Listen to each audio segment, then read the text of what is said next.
کچھ سال پہلے کی بات ہے، میری زندگی میں صرف اندھیرا تھا۔ ایسا لگتا تھا کہ دنیا کی ساری مصیبت اللہ پاک نے میری ہی قسمت میں لکھ دی ہے۔ میرے ابو کو نہ جاب مل رہی تھی اور ہم 2 بہنیں تھیں، نہ ان کے رشتے ہو رہے تھے۔ گھر کی حالت بھی بہت زیادہ نازک تھی۔ حالات دن بدن بد سے بدترین ہوتے جا رہے تھے۔ کوئی کام کرنے کی سوچتے تو وہ کام نہیں بنتا۔ بیماریوں نے گھر کو گھیر رکھا تھا۔ ہر کام میں صرف ناکامی حاصل ہوتی تھی۔ آپ کو بتا نہیں سکتی میرے گھر کے کیا حالات تھے۔ جس گھر میں ہم رہتے تھے اس کی حالت اتنی نازک تھی کہ جیسے ہوا آئے تو بس گر جائے۔ اس سب کے باوجود بھی زندگی ایک سزا بن گئی تھی۔ لگتا تھا کہ اب کچھ نہیں بچا جینے کے لیے۔ تڑپتے تھے، روتے تھے کہ اللہ پاک ہمارے ساتھ ہی یہ سب کیوں ہو رہا ہے۔ مگر یقین جانیں کوئی حل، کوئی راستہ جو ہمیں نظر آتا۔ السلام علیکم ایوری ون، میرا نام ہے نور اور آج میں آپ کے ساتھ ایک بہت خوبصورت میریکل اسٹوری ذکر کروں گی سورہ بقرہ اور استغفر اللہ کی۔ مجھ سے کہتے ہیں نا کہ ہم نے سب کچھ کر کے دیکھ لیا، دنیا کے ہر وظیفہ سب کچھ، اور ہمارا مسئلہ حل نہیں ہو رہا، وہ یہ ویڈیو ضرور سنیں۔ جیسا کہ میں نے اسٹوری کی سٹارٹنگ میں بتایا، یہ کہانی 2 بہنوں کی ہے اور ان کے ابو جن کو کام نہیں ملتا تھا، ان کے گھر کی حالت یہ بتاتی ہے ایسی تھی کہ اس پر چھت نہیں تھی، بارش آتی تھی تو پورا گھر ٹپکتا تھا، اور کہتی ہیں کہ ہماری ایج ہوتی جا رہی تھی، ہمارے رشتے نہیں مل رہے تھے، بہت زیادہ ہم پریشان تھے، کہاں سے خرچہ کریں، کیا کریں، کچھ سمجھ نہیں آتا تھا۔ زندگی اتنی زیادہ بری لگنے لگی تھی کہ بس دل چاہتا تھا کہ یا تو اللہ پاک زندگی بدل دیں یا پھر ہمیں جو ہے وہ موت دے دیں۔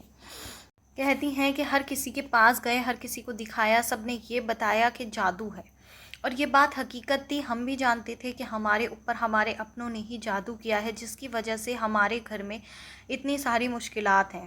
اس سے پہلے ہمارے پاس بہت پراپرٹی تھی، لیکن وقت نے ایسی کروٹ لی کہ سب کچھ بک گیا۔ گھر، زیور، بائک، سب کچھ بھی اب ہمارے پاس میں جو تھا وہ نہیں بچا تھا۔ بس زندگی چل رہی تھی، اللہ پاک جیسے بھی تھے وہ سنبھالے ہوئے تھے۔ کہتی ہیں کہ نور آپ ہی بہت شارٹلی اپنی میریکل اسٹوری جو ہے وہ آپ کو بتا رہی ہوں، میری کہانی تو بہت زیادہ لمبی ہے۔ ایک بار کی بات ہوئی کہ جب میں رکشہ میں جا رہی تھی، میرے سامنے والی سیٹ پر ایک عورت بیٹھی ہوئی تھی۔ وہ مجھے دیکھ رہی تھی اور میں ان کو دیکھ رہی تھی۔ ان کے ساتھ میں ایک چھوٹی سی پیاری سی بچی تھی۔ تو وہ مجھے اپنے بارے میں بتانے لگی، کیونکہ راستے میں بہت زیادہ ٹریفک تھا اور ٹائم لگ رہا تھا، اور میں ان سے باتیں کرنے لگی۔ میں نے ان کو اپنے بارے میں بتایا، تبھی انہوں نے مجھے بتایا کہ ان کے شوہر کا جو ہے وہ انتقال ہو گیا ہے، اور یہ بچی ان کی کئی سال میں جا کر ہوئی ہے۔ کم سے کم نور آپی جہاں تک مجھے یاد ہے، انہوں نے بتایا کہ 10 سے 12 سال کے بعد ان کو اللہ پاک نے بیٹی دی، لیکن جب ان کو اولاد ہوئی تو ان کے شوہر نہیں رہے۔ کہتی ہیں کہ میرے شوہر نے میری بچی کے لیے ساری دنیا کے کھلونے، کپڑے، سب کچھ جو تھا وہ لا کے رکھ دیے۔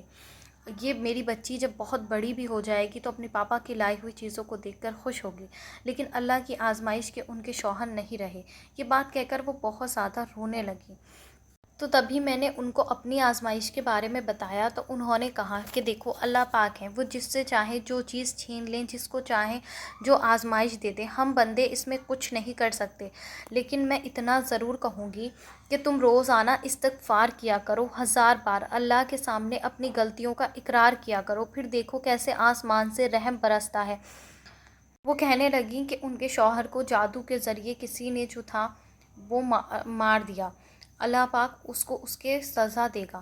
وہ بہت تڑپ تڑپ کے مجھے اپنی داستان بتا رہی تھی، اور بتا رہی تھی کہ وہ روزانہ سورہ بقرہ کی تلاوت کرتی تھیں، چاہے ایک رکوع ہی کیوں نہ پڑھیں۔ تو کہتی تھی کہ جب سے میں نے سورہ بقرہ کو اپنی زندگی میں شامل کیا ہے تو لوگوں کے اصلی چہرے میرے سامنے آ گئے۔ جس نے میرے شوہر پر جادو کیا تھا، جس کی وجہ سے میرے ہنستی کھیلتی زندگی تباہ ہو گئی، اس کا بھی چہرہ اللہ پاک نے میرے سامنے لا دیا، اور سورہ بقرہ نے مجھے وہاں سے مدد کی ہے، میں تمہیں بتا نہیں سکتی۔ آج اکیلی بیٹی کو لے کر بہت کچھ میں نے پا لیا ہے، بس اللہ پاک کا کرم ہے۔ تم ایک کام کرو، استغفار اور سورہ بقرہ کو دونوں کو اپنی زندگی میں شامل کر لو۔ نور آپی بس تبھی سے جو تھا میں نے اپنی زندگی میں استغفر اللہ اور سورہ بقرہ کو شامل کرنے کا فیصلہ کر لیا۔ استغفر اللہ کو میں نے اپنی روٹین سب سے پہلے بنایا، ہر وقت استغفر اللہ کہنے لگی۔ گھر آتے ہی میں نے یہ ساری بات اپنی والدہ کو اور اپنے والد صاحب کو بھی بتایا، ان لوگ نے بھی استغفار پڑھنا شروع کر دیا، اور نور آپی اس سے پہلے نماز نہیں پڑھتی تھی، پھر دل میں استغفار پڑھتے ہی یہ خیال آیا کہ ہم اپنے گناہوں کی معافی تو مانگ رہے ہیں لیکن نماز کیوں چھوڑے ہوئے ہیں، تو نماز کو بھی تو پڑھنا چاہیے نا، اگر نماز کے بنا اللہ پاک سے کچھ مانگوں گی تو اللہ پاک مجھے کیسے دے دیں گے، بس پھر نماز بھی پڑھنا شروع کر دی۔ اب ہوتا یوں ہے نور آپی، پڑھتے ہوئے تقریباً 1 سال کا وقت گزرا۔ میں تہجد میں اٹھتی تھی، اللہ سے رو رو کر کہتی تھی، اللہ پاک جو میرے حق میں بہتر ہے وہ فیصلہ کر دیجئے، میرے کام آسان فرما دیجئے، ہم دونوں بہنوں کے نصیب بہت زیادہ نیک کر دیجئے، ہم دونوں بہنیں بہت زیادہ پریشان ہیں، لوگ ہمیں باتیں سناتے ہیں، ہمارے گھر کے حالات بدل دیجئے، اللہ پاک اپنا رحم فرما دیجئے۔ اس طرح سے دعا کرتے ہوئے 1 ہفتہ گزرا، اس کے بعد دوسرا ہفتہ گزرا اور دیکھتے ہی دیکھتے 3 ہفتے گزر گئے۔ مجھے ایک ایسا رشتہ آیا جو اللہ پاک کا کرم تھا، وہ شخص میری دعاؤں کا جواب بنا، وہ ایسا معجزہ تھا جس کے انتظار میں سالوں سے کر رہی تھی۔ الحمدللہ ان لوگوں نے ہم سے کوئی ڈیمانڈ نہیں رکھی، نہ انہوں نے ہمارے گھر کے حالات دیکھ کر رشتہ ختم کیا، انہوں نے کہا کوئی بات نہیں، ہم آپ کی بیٹی تو ہمارے گھر پر رہے گی، تو آپ لوگ دیکھیں کہ آپ کی بیٹی کا گھر ہمارے رہنے کے قابل ہے یا نہیں ہے۔ نور آپی یہ بات بہت بڑی تھی کہ آج کے وقت میں کوئی آپ سے اس طریقے سے کہے، اور جب میں پیچھے دیکھتی ہوں تو سمجھ آتا ہے کہ ہر انتظار بے قرار نہیں ہوتا، ہر دعا رد نہیں ہوتی، بس وقت لگتا ہے، صبر لگتا ہے، اور سب سے ضروری یقین ہے۔ جب اللہ دیر کرتا ہے تو وہ بہتر نہیں بہترین کرتا ہے، جب آزماتا ہے تو بڑھ کر لوٹاتا بھی ہے۔ نور آپی ایک اسپیشل بات اور بتانا چاہوں گی، سورہ بقرہ کی تلاوت جب ہم نے روزانہ کرنا شروع کری تو سورہ بقرہ کی تلاوت کے بعد ہمیں کچھ مہینے گزرے تھے کہ ہمارے گھر کے بننے کے لیے اللہ پاک نے گیپ سے پیسوں کا انتظام کر دیا اور ہم نے اپنا گھر بنوا لیا، پھر اس کا رینوویشن بھی کرا لیا الحمدللہ۔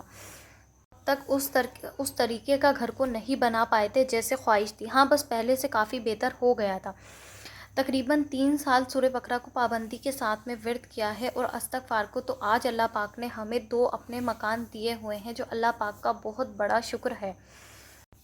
اور نور آپی میری اور میری بہن کی شادی بھی بہت بہت اچھی جگہ ہوئی ہے، ماشاءاللہ سے میں نے اپنے شوہر کے ساتھ میں حج اور عمرہ کر رکھا ہے۔ میں آپ کو اپنی خوشیوں کے بارے میں بتا نہیں سکتی کہ اللہ پاک نے مجھے کتنی خوشیاں دی ہیں۔ میرے سسرال والے مجھ سے اتنی محبت کرتے ہیں جتنی میں اپنے گھر پر بھی کبھی خوش نہیں رہی، بس اللہ پاک سے دعا کرتی ہوں کہ ہر بچی کا نصیب میرے ہی جیسا کرے، آمین ثم آمین۔ سب سے کہنا چاہوں گی اگر آپ کسی بھی مشکل میں ہیں تو آج سے استغفار شروع کریں، چاہے 100 بار پڑھیں یا 1000 بار پڑھیں، لیکن دل سے پڑھیں۔ یہاں میں آپ کو ایک بات اور بتانا چاہوں گی آگے ان کی اسٹوری مکمل کرنے سے پہلے، سورہ بقرہ پر میں نے بہت بار کہا ہے کہ میں ویڈیو جو ہے وہ بناؤں گی، لیکن اللہ پاک کا حکم نہیں ہوتا، جب میری کل اسٹوری آتی ہے تو شیئر کر دیتی ہوں۔ ایسا ہوتا ہے جی کہ جب بھی سورہ بقرہ کو آپ تلاوت کریں تو آپ نے اس کے بارے میں کسی سے ذکر نہیں کرنا، کم سے کم میکسیمم 40 ڈیز جو ہے پابندی سے آپ نے اس کو جو ہے وہ پڑھنا ہے، ڈیورنگ سائیکل ڈیز میں آپ نے اسکپ کرنا ہے۔ سورہ بقرہ میرے بھی پرسنلی فیملی میں پڑھی جاتی ہے، میری فیملی میں نہیں کہوں گی بلکہ میری پورے خاندان میں جو ہے وہ سورہ بقرہ پڑھی جاتی ہے ماشاءاللہ سے، اور وہ کیسے پڑھی جاتی ہے انشاءاللہ میں کوشش کروں گی کہ اس کے بعد نیکسٹ ویڈیو جو ہے میں اسی پہ بناؤں، تاکہ جن لوگوں کو ان کی مشکل کا حل نہیں مل رہا ہے وہ اس چیز کو سمجھ سکیں کہ اس کو کیسے پروسیس میں لانا ہے اور کیسے اس کی تاثیر کو حاصل کرنا ہے۔ آگے مزید یہ کہتی ہیں کہ تہجد میں اٹھ کر صرف اللہ سے باتیں کریں، اس سے سب پتہ ہے، مگر جب بندہ پکارتا ہے تو وہ اور قریب ہو جاتا ہے۔ مجھے معجزے ملے اور اگر اللہ چاہے تو آپ کو بھی ملیں گے، اپنی دعاؤں میں مجھے بھی یاد رکھنا۔ ماشاءاللہ سبحان اللہ، دیکھیں سورہ بقرہ سے اللہ پاک نے کس طرح سے ان کا نصیب بدل دیا، جہاں لوگ ان کو ٹونس کرتے تھے، ان کی شادی نہیں ہو رہی تھی، اللہ پاک نے ان کو ایسا سسرال دیا۔ کہتی ہے کہ میں دعا کرتی ہوں نور آپی ہر بیٹی کا نصیب میرے جیسا ہو، ماشاءاللہ سبحان اللہ۔ اسی کے ساتھ مجھے بھی اپنی دعاؤں میں یاد رکھیں، انشاءاللہ ملتے ہیں نیکسٹ ویڈیو میں۔